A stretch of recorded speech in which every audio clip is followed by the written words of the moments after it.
Chal khorong may khudi let sum ai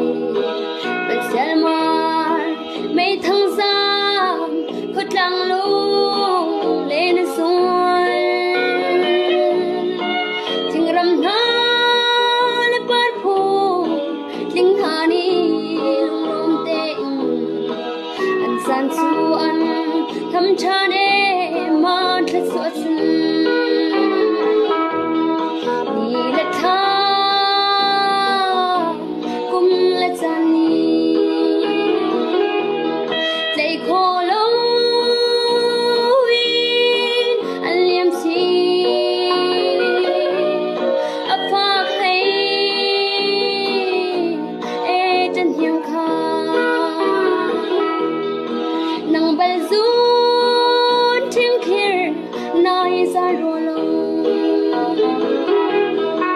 Chal khorong may khudi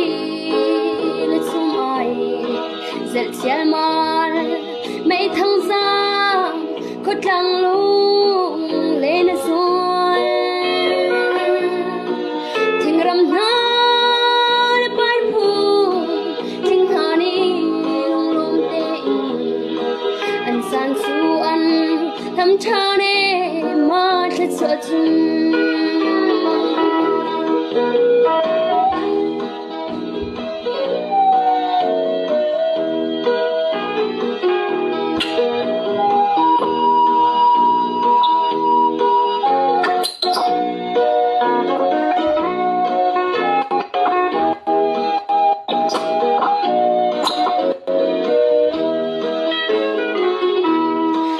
guilty merem thiam long idin tin kan dang song a leng la pa mi no rol he